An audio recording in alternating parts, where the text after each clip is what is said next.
నమస్తే. మన ఇంట్లో వేస్ట్ అని పడేసే వాటిని కూడా ఇంట్లోకి చాలా బాగా యూజ్ చేసుకోవచ్చు. ఆయిల్ ప్యాకెట్ కవర్ ఉంటుంది కదండి, ఆయిల్ అంతా అయిపోయిన తర్వాత ఈ కవర్ని ఇలా కట్ చేసి తడిపిన గోధుమ పిండి ముద్దను ఒక 5 నుంచి 10 నిమిషాలు ఆ కవర్లో పెట్టేసామనుకోండి, మనము చపాతీలు కానీ పూరీలు చేసుకున్నా చాలా సాఫ్ట్గా మెత్తగా పొంగుతూ వస్తాయి.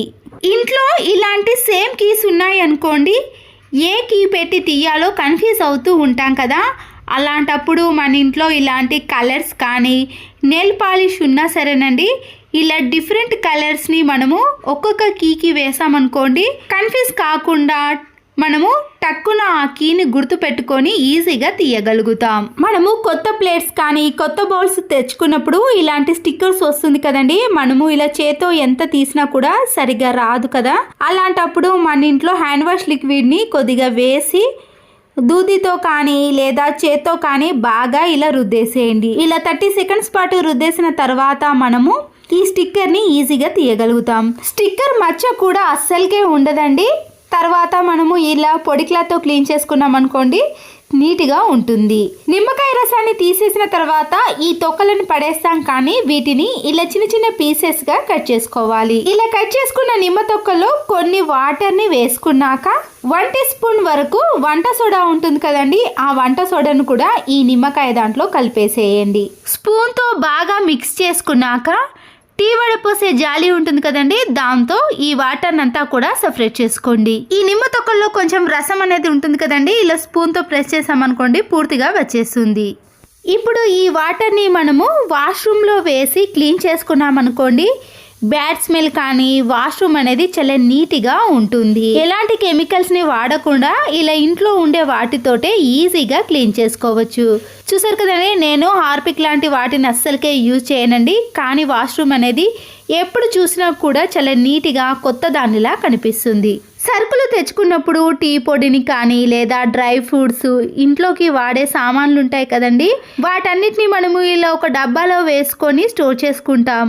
కానీ ఎక్స్పైరీ డేటు ఎప్పటి వరకు ఉందో అస్సలకే తెలియదు. అలాంటప్పుడు మనము ఎక్కడైతే ఎక్స్పైరీ డేట్ ఉందో ఆ భాగాన్ని మాత్రమే కట్ చేసుకొని ఆ డబ్బాకి అతికించుకోవటం కానీ లేదా ఆ డబ్బాలో వేసుకోవటం వలన మనం వీటిని ఎన్ని రోజుల తర్వాత వాడినా కూడా ఆ ఎక్స్పైరీ డేట్ అనేది మనకి ఈజీగా కనబడుతుంది. అప్పటి వరకు దీనిని యూజ్ చేసుకోవచ్చు. దేవుని గదిలో మనము ప్రతిరోజు ఇలాంటి దాంట్లో హారతిని ఇస్తాం కదండి, కానీ దాని కింద హారతిని ఇవ్వటం వలన అక్కడ నల్లగా జిడ్డుగా తయారవుతుంది. ఇలాంటి ప్లేస్లో మనం కొద్దిగా గోధుమ పిండిని కానీ లేదా శనగపిండిని ఏదైనా వేసి అప్పుడు ఈ హారతిని ఇచ్చామనుకోండి, కింద జిడ్డు కాకుండా ఉంటుంది. అంతేకాకుండా దీనివల్ల హారతి అనేది ఎక్కువసేపు వెలుగుతూనే ఉంటుందండి, మధ్యలో కొండెక్కుతుంది అనే భయం కూడా ఉండదు. ఇలా మనం క్లీనింగ్ చేసుకునేటప్పుడు చాలా ఈజీగా క్లీన్ చేసుకోవచ్చు. నిమ్మకాయలు ఇలా ఎక్కువగా ఉన్నప్పుడు మనము కవర్లో పెట్టి స్టోర్ చేసుకున్నాం అనుకోండి, అవి త్వరగా పండు పారిపోతాయి. ఆయిల్ కవర్ని ఇలా సీజర్తో కట్ చేసి దాంట్లో నిమ్మకాయలను వేసి ఫ్రిడ్జ్లో పెట్టేసామనుకోండి, అవి త్వరగా పండు వారకుండా ఉంటాయి. ఎక్కువ రోజులు కూడా మనము ఫ్రెష్గా స్టోర్ చేసుకోవచ్చు. ప్రతిరోజు ఇల్లు ఊడ్చిన తర్వాత ఇలా చెత్త చాటలోకి చెత్తనంతా వేసాం కదండి, ముందుగా ఈ చెత్త చాటను ఇలా క్లీన్గా చేసుకున్న తర్వాత మన ఇంట్లో ప్లాస్టిక్ కవర్లు ఎన్నో ఉంటాయండి, దాంట్లో నుంచి ఇలా ఒకటి తీసి ఈ చెత్త చాటకు ప్లాస్టిక్ కవర్ని వేసి ముడివేసామనుకోండి, కవర్ నుంచి ఈ చెత్త చాట అనేది వేరు కాకుండా ఉంటుంది. అప్పుడు మనము ప్రతిరోజు ఇల్లు ఊడ్చినప్పుడు ఇలా కవర్లోకి ఎత్తేసామనుకోండి, చెత్త చాట ఎప్పుడు చూసినా కూడా చాలా ఫ్రెష్గా ఉంటుంది. ప్రతిరోజు క్లీన్ చేయాల్సిన పని కూడా ఉండదు. ఇలాంటి కవర్ వేసినా కూడా ఎంత పల్చగా ఉన్న డస్ట్ అయినా కూడా ఇందులోకి వస్తుంది. ఇలాంటి బౌల్లో కానీ ప్రెషర్ కుక్కర్లో మనము ఎగ్స్ని ఉడికించుకున్నామనుకోండి, ఇలా నల్లగా మారిపోతుంది. ఇలా నల్లగా మారిన బౌల్లోకి కొద్దిగా సాల్టును నిమ్మకాయ రసాన్ని వేసి ఇలా బాగా రుద్దేసేయండి. ఇలా 1 నిమిషం పాటు బాగా రుద్దేసిన తర్వాత మనము గిన్నెలు తోమే సోప్తో క్లీన్ చేసుకున్నాం అనుకోండి, ఇలాంటి బౌల్స్ అనేవి మళ్ళీ ఎప్పటిలాగా నీట్గా ఉంటాయి. మనము పూలను ఇలా ఎక్కువగా తెచ్చుకున్నప్పుడు ప్లాస్టిక్ కవర్లో పెట్టి ఫ్రిడ్జ్లో పెట్టేసామనుకోండి, దాంట్లో తడి ఎక్కువగా ఉండటం వలన రెక్కలు రాలిపోవటం కానీ పువ్వులు అనేవి త్వరగా పాడవటం లాంటివి జరుగుతాయి. ఇంట్లో ఇలాంటి న్యూస్ పేపర్ ఉందనుకోండి, దాన్ని ఇలా చిన్న చిన్న పీసెస్గా కట్ చేసుకొని ఈ పూలల్లో వేసేయాలి. కవర్లో ఉన్న వాటర్ని అంతా దులిపేసిన తర్వాత న్యూస్ పేపర్ ఉంటుంది కదండి, ఆ న్యూస్ పేపర్ని ఈ కవర్ అడుగు భాగాన పెట్టేసి ఆ తర్వాత మనము ఈ పువ్వులను ఆ కాగితాలను వేసామనుకోండి, పువ్వులలో ఉండే తడినంతా కూడా ఈ పేపర్ అనేది అబ్జర్వ్ చేస్తుంది. అప్పుడు మనము పువ్వులను ఎన్ని రోజులు ఫ్రిడ్జ్లో పెట్టినా కూడా చాలా ఫ్రెష్గా ఉంటాయి. ఇలాంటి స్పెట్స్ బాక్స్ ఉందనుకోండి, మనము ఎక్కడికైనా బయటికి వెళ్ళినప్పుడు కానీ లేదా ఫంక్షన్స్కి వెళ్ళినప్పుడు చిన్నపిల్లలకు సంబంధించినవి కాటిక కానీ ఏదైనా పెన్సిల్ ఇలాంటివన్నీ కూడా వేసుకోవచ్చు. లేదా మనమే ఎక్కడికైనా బయటకి వెళ్ళినప్పుడు ఇలా చిన్న చిన్న వాటిని అన్నిటినీ కూడా స్పెట్స్ బాక్స్లో పెట్టుకున్నాం అనుకోండి, అన్నీ ఒకే దగ్గర ఉంటాయి కాబట్టి హ్యాండ్ బ్యాగ్లో వెతకాల్సిన పని ఉండదు. ఇలా ఈజీగా స్పెట్స్ బాక్స్లో పెట్టుకొని తీసుకెళ్ళవచ్చు. ఇలాంటి ఆయింట్మెంట్స్ని మనము చాలా రోజుల తర్వాత యూజ్ చేసామనుకోండి, దానికి ఉండే క్యాప్ను తీయాలంటే చాలా ఇబ్బంది పడుతూ ఉంటాం. బట్టలకు పెట్టే క్లిప్పులు ఉంటాయి కదండి, ఇలా క్యాప్కు పెట్టేసి మనము గట్టిగా తిప్పేసామనుకోండి, ఈ క్యాప్ అనేది ఈజీగా వస్తుంది. అప్పుడు మన చేతులు జారిపోకుండా ఉండటం వల్ల కూడా ఈ క్యాప్ను ఇలా వెంటనే తీయగలుగుతాం. మరొక యూస్ఫుల్ టిప్ని కూడా చూడండి. ఇలాంటి మనం సరుకులు తెచ్చుకున్నప్పుడు పెద్ద పెద్ద కవర్స్ ఉంటాయి కదండి, నేను ఇక్కడ 5 kg కవర్ని తీసుకొని పాడైపోయిన పిల్లో కవర్స్ ఉంటుంది కదండి, దాంట్లో ఈ ప్లాస్టిక్ కవర్ని పెట్టేసేయాలి. ఇప్పుడు ఈ పిల్లో కవర్ని మనము కిచెన్లో ఉండే గిన్నెలు క్లీన్ చేసే ప్లేస్లో పెట్టేసామనుకోండి, ఇలా గిన్నెలన్నిటినీ కూడా ఈ కవర్ పైన బోర్లించేసామనుకోండి, కిచెన్ ప్లాట్ఫామ్ అనేది తడిగా కాకుండా ఎప్పుడు చూసినా కూడా చాలా నీట్గా ఉంటుంది. మనము మళ్ళీ క్లాత్తో క్లీన్ చేయాల్సిన పని కూడా ఉండదు. మాప్ స్టిక్ కానీ వైపర్ స్టిక్ ఉంటుంది కదండి, ఇలా పొడవైన స్టిక్ని తీసుకొని వేస్ట్గా ఉన్న ఒక క్లాత్ను సీజర్తో మధ్యలోకి కట్ చేసుకోవాలి.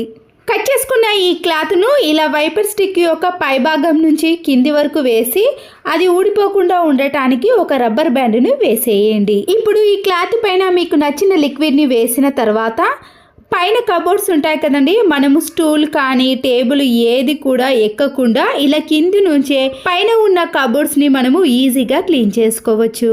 కబోర్డ్సే కదండి, మన ఇంట్లో ఉండే ఫ్లవర్ వాజులు కానీ ట్యూబ్లైట్స్ ఇలా పైన ఉన్న వాటిని క్లీన్ చేసుకోవాలంటే ఏదో ఒక సహాయంతో క్లీన్ చేసుకుంటాం కదండి. ఇలా ఎవరి సహాయం తీసుకోకుండానే మన ఇంట్లో ఉండే వాటితోటే ఈజీగా క్లీన్ చేసుకోవచ్చు. చూసారు కదండి, మనం ఇలా ఒక్క స్టిక్కి క్లాత్ను వేసుకొని ఇంట్లో ఉండే అన్ని వస్తువులను కూడా ఈజీ ప్రాసెస్లో క్లీన్ చేసుకోవచ్చు. శుభ్రం చేసిన క్లాత్కి డస్ట్ అనేది ఎక్కువగా ఉంటుంది కదండి, దాన్ని డస్ట్బిన్లో వేసినా సరిపోతుంది, లేదా క్లీన్ చేసి మరొకసారి కూడా యూజ్ చేసుకోవచ్చు. ఒకరు కామెంట్ పెట్టారండి, కిచెన్ క్లీనింగ్ కబోర్డ్స్ క్లీనింగ్ చూపించండి అక్క అని. నేను ఇక్కడ కబోర్డ్స్ క్లీనింగ్ చూపిస్తున్నానండి. చూసారు కదండి, కబోర్డ్స్ పైన ఇలా మరకలు అనేవి ఎక్కువగా ఉన్నాయి. అయితే ప్రతిసారి కబోర్డ్స్ని క్లీన్ చేయడానికి వేరే లిక్విడ్స్ని కానీ వాటర్ని కానీ వంట సోడా అలాంటి వాటిని అస్సలుగా యూజ్ చేయొద్దండి. కబోర్డ్స్ అనేవి కొద్దిగా ఉబ్బి అవి త్వరగా పాడైపోతాయి.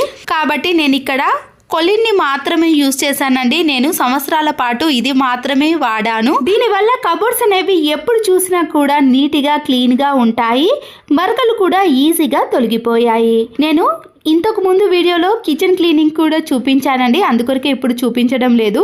ఇలా మనము కబోర్డ్స్ని పైన ఉన్న వాటిని కానీ ఇలా ఉన్న వాటిని ఏవైనా సరేనండి, మీరు కొలిన్తో మాత్రమే క్లీన్ చేసుకొని చూడండి, మంచి షైనింగ్లోకి క్లీన్గా నీట్గా కనిపిస్తాయి. ఆఫీస్కి వెళ్ళే వాళ్ళు కానీ డ్యూటీలు చేసేవారు ఉంటారు కదండి, హ్యాండ్ బ్యాగ్లో ఇలాంటి కీస్ని వేసుకొని మళ్ళీ తర్వాత మనము ఆ కీ కోసం వెతకాల్సిన పని అయితే ఉంటుంది. ఇలా ఒక పిన్నిస్కి మనము కీస్ని పెట్టేసి హ్యాండ్ బ్యాగ్కి పైన పెట్టేసామనుకోండి, మన టైం అనేది చాలా సేవ్ అవుతుందండి, వెతకాల్సిన పని కూడా ఉండదు. ఇలా డైరెక్ట్గా హ్యాండ్ బ్యాగ్లో నుంచి తీసి కీని తీసుకున్నాం అనుకోండి, మన పని అనేది చాలా సులువైపోతుంది. గుడికి వెళ్ళినప్పుడు కానీ ఇంట్లో కొబ్బరికాయను కొట్టినప్పుడు తర్వాత మనము బయట అలాగే పెట్టేసామనుకోండి, త్వరగా బూజు పట్టే అవకాశం ఉంటుంది. వంట నూనెను కాకుండా కొబ్బరి నూనెని మాత్రమే ఇలా కొబ్బరి చిప్ప లోపల అప్లై చేసామనుకోండి, బయట పెట్టినా కానీ ఫ్రిడ్జ్లో పెట్టినా కానీ కలర్ మారకుండా ఉంటుంది. చాలా మందికి స్పెట్స్ ఉంటాయండి. కొన్ని రోజుల తర్వాత స్పెట్స్ మనము ప్రతిరోజు పెట్టుకోవడం వలన జారిపోతూ ఉంటుంది. ఇలా జారిపోకుండా ఉండాలంటే ఇలా స్పెట్స్ యొక్క పై భాగాన రెండిటికి మనము ఇలా రబ్బర్ బ్యాండ్లను వేసి పెట్టేసుకున్నాం అనుకోండి, చెవుల నుండి కిందికి జారకుండా ఇలా స్టిఫ్గా ఉంటుంది. దేవుని గదిలో మ్యాచ్ బాక్స్ అనేది కంపల్సరీ ఉంటుందండి. మనము ఆయిల్ని ముట్టిన తర్వాత ఇలా మ్యాచ్ బాక్స్తో వెలిగించామనుకోండి, పుల్లలు అనేవి వేస్ట్ అయిపోతూ ఉంటాయి. ఇలా పుల్లలన్నిటినీ కూడా మనము ఇలా ఒక ప్లాస్టిక్ బాక్స్లో వేసుకున్నాక ఇలా వీడియోలో చూపించిన మాదిరిగా మ్యాచ్ బాక్స్ని సైడ్లో కత్తిరించేసి ఈ ప్లాస్టిక్ బాక్స్ యొక్క క్యాప్కు ఈ మ్యాచ్ బాక్స్ను ఇలా ప్లాస్టర్తో కానీ డబుల్ గమ్ టేప్తో కానీ అతికించేసేయండి. ఖాళీ అయిన మ్యాచ్ బాక్స్ను మనము ఈ ప్లాస్టిక్ బాక్స్ యొక్క అడుగు భాగాన డబుల్ గమ్ టేప్తో అతికించేసుకోవాలి. ప్రతిరోజు దీపాన్ని వెలిగించేటప్పుడు ఇలా ప్లాస్టిక్ బాక్స్లో నుంచి అగ్గిపుల్లను తీసుకొని ఇలా మ్యాచ్ బాక్స్తో వెలిగించేసామనుకోండి, పుల్లలు అనేవి వేస్ట్ కాకుండా ఉంటాయి. ప్లాస్టిక్ బాక్స్ అడుగు భాగాన కూడా ఖాళీ మ్యాచ్ బాక్స్ని అంటించాం కదండి. ఇలా మనము వెలిగించిన అగ్గిపుల్లలన్నింటినీ కూడా దేవుని గదిలో పడేయకుండా ఈ ఖాళీ మ్యాచ్ బాక్స్లో పెట్టేసామనుకోండి, దేవుని గది కూడా చాలా నీట్గా ఉంటుంది. పండగలకు మనము ఇలాంటి స్టీల్ బాక్స్లు అన్నింటినీ కూడా నీట్గా శుభ్రం చేసుకుంటాం కదండి. అయితే ఎలాంటి లిక్విడ్లు అవసరం లేకుండా మనము కొద్దిగా వెనిగర్ని వేసి మళ్ళీ ఏదైనా పొడి క్లాత్తో క్లీన్ చేసుకున్నాం అనుకోండి, ఈ స్టీల్ బాక్స్లు అనేవి మంచి షైనింగ్ లోకి రావటమే కాకుండా సిలుము కానీ ఏదైనా జిడ్డు ఉన్నా కూడా పూర్తిగా తొలగిపోతుంది. చూడండి స్టీల్ బాక్స్లు అనేవి ఎంత నీట్గా మళ్ళీ కొత్త దానిలా షైనింగ్ లోకి వచ్చేసాయో. పిల్లలు కానీ మనం కానీ ఎప్పుడైనా ఇలాంటి పాపడి బిళ్ళలు కానీ చైన్స్ మనం వేసుకున్నప్పుడు ఇవి అటు ఇటు కదులుతూ ఉంటాయండి. అలాంటప్పుడు మనము డబుల్ గమ్ టేప్ ఉంటుంది కదండి, ఇలా మనము ఫోర్హెడ్కి ఈ డబుల్ గమ్ టేప్ను పెట్టేసి ఆ తర్వాత పాపడి బిళ్ళను అతికించేసామనుకోండి, పిల్లలు ఎగిరినా కానీ అది కదలకుండా ఆ ప్లేస్లోనే ఇలా నీట్గా ఉంటుంది. ప్రెషర్ కుక్కర్ యొక్క హ్యాండిల్ అనేవి ఇలా బాగా లూజ్ అయిపోయాయి అనుకోండి, విజిల్ అనేది సరిగా రాకుండా దాంట్లో మనము ఏది ఉడికించుకున్నా కూడా ఇలా బయటకి వెదజల్లుతుంది. ఇలా హ్యాండిల్ అనేది ప్రతిసారి కూడా లూజ్ అయిపోతుందండి. ఎన్నిసార్లు టైట్ చేసినా కూడా టైట్ అనేది కాకుండా 2-3 డేస్ తర్వాతనే మళ్ళీ ఇలా లూజ్ అయిపోతుంది. ఈ ప్రెషర్ కుక్కర్ యొక్క స్క్రూని ముందుగా తీసేసిన తర్వాత మన ఇంట్లో ఇలాంటి స్టీల్ స్క్రబ్బర్ ఉంటుంది కదండి, దాంట్లో నుంచి ఇలా ఒక కొసను మాత్రమే కట్ చేయాలి. ముందుగా మనము దీనిని ఇలా స్క్రూ డ్రైవర్తో అక్కడ ఉండే డస్ట్ అంతా కూడా తీసేయండి. ఇప్పుడు ఈ స్క్రూకి మనము ఇలా కట్ చేసిన స్టీల్ స్క్రబ్బర్ అంతా కూడా రౌండ్గా చుట్టేసేయాలి. హ్యాండిల్కి మనము ఇలా స్క్రూని పెట్టేసామనుకోండి, ఎన్ని నెలలైనా కూడా స్క్రూ అనేది అస్సలకే కదలదండి, స్టిఫ్గా ఉండిపోతుంది. అప్పుడు మనకి విజిల్ రాకపోవడం కానీ త్వరగా పాడైపోవడం లాంటివి అస్సలకే జరగవండి. స్లైడింగ్ డోర్స్ కానీ విండోస్ మధ్యలో ఇలా డస్ట్ అనేది పడినప్పుడు మనం క్లీన్ చేయడం చాలా కష్టమవుతుంది కదండి. ఒక పేపర్ని తీసుకొని ఇలా విండో మధ్యలో కానీ స్లైడింగ్ డోర్ మధ్యలో పెట్టేసి పాడైపోయిన బ్రష్తో పేపర్ మధ్యలోకి ఈ సన్నటి డస్ట్ అంతా కూడా తీసుకొచ్చేసామనుకోండి, ఈ విండోస్ని కానీ స్లైడింగ్ డోర్ని చాలా ఈజీగా తక్కువ టైంలోనే క్లీన్ చేసుకోవచ్చు. మరొక యూస్ఫుల్ టిప్, వాషింగ్ ఏరియాలో వాషింగ్ మిషన్లో వచ్చే వాటర్ అంతా కూడా ఇలా మురికిగా ఉంటుంది కదండి. ఇలా ఫ్లోర్ పైన పడి జిడ్డుగా తయారైపోయినప్పుడు బకెట్లో కొన్ని వాటర్ని వేసుకున్నాక వాషింగ్ మిషన్ లిక్విడ్ ఉంటుంది కదండి, దాన్ని మాత్రమే కొద్దిగా వేసుకోండి.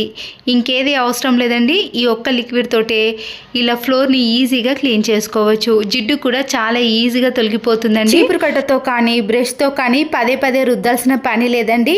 ఇలా వాటర్ని వేసినాక ఒక 5 నిమిషాలు అలాగే ఉంచేసిన తర్వాత ఇలా రుద్దేసామనుకోండి, ఒకేసారికి ఈజీగా క్లీన్ అయిపోతుంది. వాష్రూమ్ కూడా ఎక్కువగా జిడ్డు పట్టేసింది కదండి, దాంట్లో కూడా మనము ఈ లిక్విడ్ని వేసారనుకోండి త్వరగా క్లీన్ అయిపోతుంది. మరొక యూస్ఫుల్ టిప్, మాప్ స్టిక్ని కానీ వైపర్ స్టిక్ ఉంటుంది కదండి, దాన్ని తీసుకొని మన ఇంట్లో ఉండే ఇలాంటి డస్టర్ కానీ లేదా స్పాంజ్ స్క్రబ్బర్ ఉంటుంది కదండి, దాన్నైనా తీసుకోవచ్చు. స్పాంజ్కి మధ్యలో హోల్ చేసి ఇలా స్టిక్ని పెట్టేసామనుకోండి, అది ఊడిపోకుండా ఉంటుంది. ఈ డస్టర్ పైన ఏదైనా లిక్విడ్ని వేసి మన ఇంట్లో ఉండే పైన ఉన్న కబోర్డ్స్ కానీ సెల్ఫ్లు కానీ ఏవైనా సరేనండి, మనము చేత్తో క్లీన్ చేయలేని వాటి అన్నిటినీ కూడా ఇలా డస్టర్కి కొద్దిగా లిక్విడ్ వేసి కింది నుండే ఇలా ఈజీగా క్లీన్ చేసుకోవచ్చు. దీంతో ఫోటో ఫ్రేమ్స్ కానీ దేవుని ఫొటోస్ కానీ ఏవైనా సరేనండి, ఇలా అందని వాటిని అన్నిటినీ కూడా ఇలా డస్టర్ సాయంతో క్లీన్ చేసుకున్నారనుకోండి, మన పని కూడా చాలా సులువైపోతుంది. అంతే కదండి, ఈ డస్టర్ సహాయంతో పైన ఉన్న ఫ్యాన్ని కూడా ఈజీగా క్లీన్ చేసుకోవచ్చు. దీనికోసం బెడ్ని కానీ స్టూల్స్ని కానీ ఏది ఎక్కకుండా ఇలా కింది నుండే మనము మన ఇంట్లో ఎన్ని ఫ్యాన్స్ ఉన్నా సరేనండి ఈ ట్రిక్తో ఈజీగా క్లీన్ చేసుకోవచ్చు. సమ్మర్లో అయితే ఫ్యాన్స్ 24 అవర్స్ తిరుగుతాయి కదండి, దీనివల్ల డస్ట్ ఎక్కువగా ఉంటుంది. మనము క్లాత్తో కానీ దేంతో క్లీన్ చేయాల్సిన మళ్ళీ వాటిని వాష్ చేయాలి. ఇలా డస్ట్ అయితే వాటర్తో క్లీన్ చేసుకున్నాం అనుకోండి చాలా నీట్గా తయారవుతుంది. లిక్విడ్స్ని కానీ సోప్స్ని కానీ యూజ్ చేయాల్సిన పని కూడా ఉండదండి. తర్వాత ఈ డస్ట్ అని మళ్ళీ ఎప్పుడంటే అప్పుడు యూజ్ చేసుకోవచ్చు. ఖాళీ కూల్ డ్రింక్ బాటిల్స్ ఉంటాయి కదండి, కానీ దీంట్లో మందంగా ఉండే బాటిల్ని తీసుకొని పైన ఉన్న కవర్ని కట్ చేసుకోండి. వీడియోలో చూపించిన మాదిరిగా బాటిల్కి పైన కింద ఇలా మార్క్ ఉంది కదండి, దాని వరకు కట్ చేసుకోవాలి. ముందుగా నైఫ్ని వేడి చేసి ఇలా ఘాటు పెట్టుకున్న తర్వాత సీజర్తో మనము ఈజీగా కట్ చేసుకోవచ్చు. ఇలా 2 సైడ్స్ కట్ చేసుకున్న తర్వాత ముందుగానే నేను అడుగు భాగానికి ఇలా చిన్న హోల్ చేసుకున్నానండి. ఈ బాటిల్ క్యాప్ ఉంటుంది కదండి, ఆ క్యాప్ సైజు వచ్చే విధంగా కట్ చేసుకోవాలి.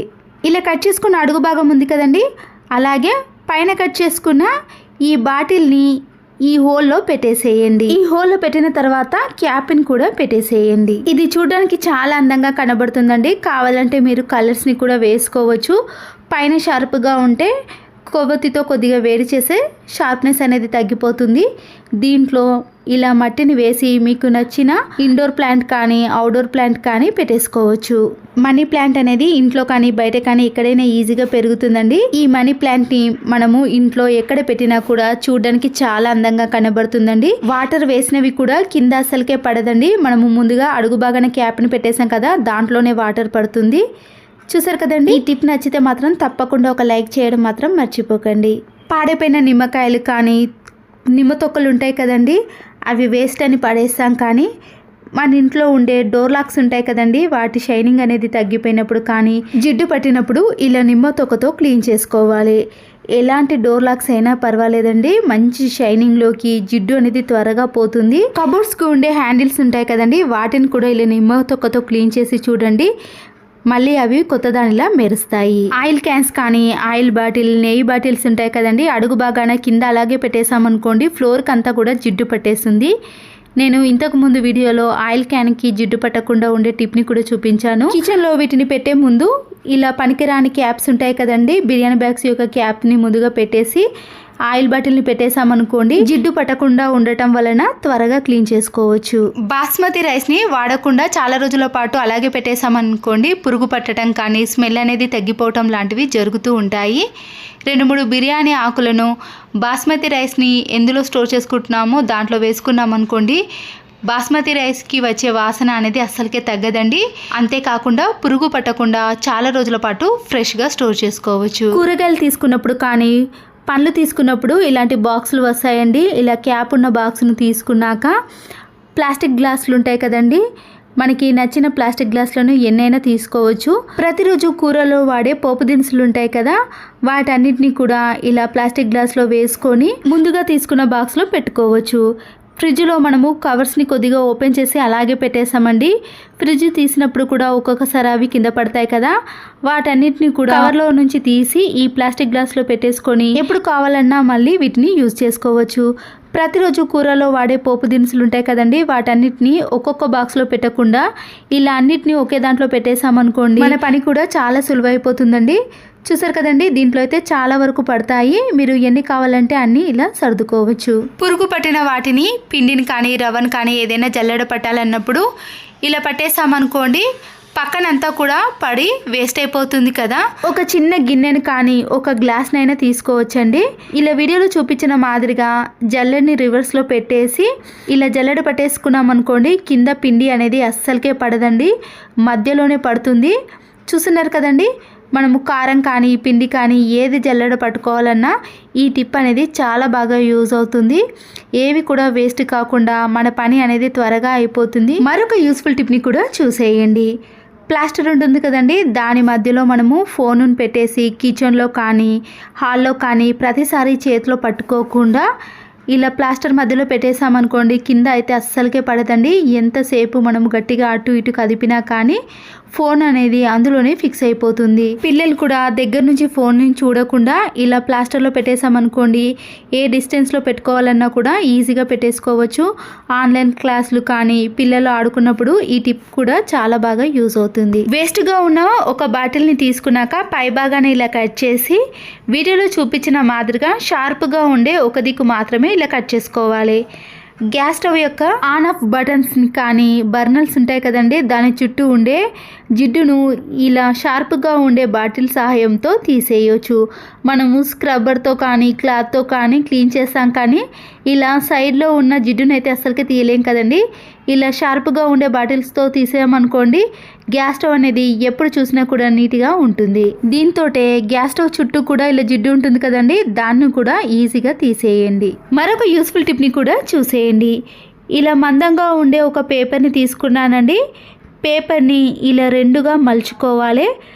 కరెక్ట్గా మలుచుకున్న తర్వాత మీరు ఏ దారాన్నైనా తీసుకొని పేపర్ని రెండుగా మలుచుకున్నాం కదండి, మధ్యలో ఈ దారాన్ని ఇలా వీడియోలో చూపించిన మాదిరిగా పెట్టేసేయండి.